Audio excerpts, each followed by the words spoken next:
Dans quel état se trouve justement l'économie du pays aujourd'hui? C'est pas terrible. C'est vraiment pas terrible. Donc le bilan des Kabila, puis le père et le fils au pouvoir, il est plutôt assez négatif. Regardez ces chiffres qui sont assez éclairants, qui parlent d'eux-mêmes, sont le PIB, donc le produit intérieur brut. En 2015, il était pas mal, 6,9%. Et regardez cette chute après les années qui suivent jusqu'à 2,4, 2,8, etc. Alors ce chiffre de 6,9% en 2015, il est intéressant. Pourquoi?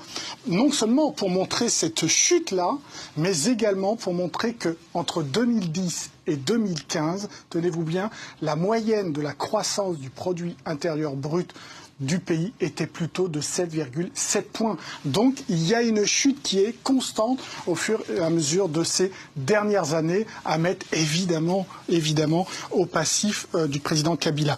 Les dossiers économiques prioritaires. Alors il y en a plusieurs, moi j'en ai sélectionné quelques-uns que vous allez voir à l'écran.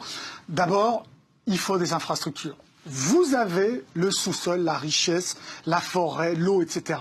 Maintenant, il faut des infrastructures pour, évidemment, déplacer ces richesses du pays. Donc, insister sur les infrastructures routières, électricité, etc. Ensuite, très gros problème, il faudra que le prochain président s'y attaque, c'est la corruption. Endémique, sans doute l'une des pires au monde, là aussi, dans les classements, notamment de la Banque mondiale, de Transparency International.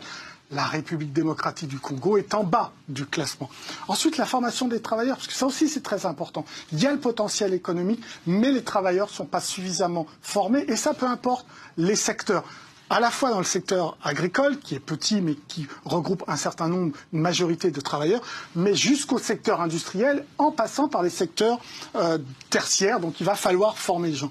Et puis, il va falloir un peu de stabilité politique pour pouvoir attirer les investisseurs afin que ce pays donne toute la puissance à son potentiel économique qui est très très riche. Merci.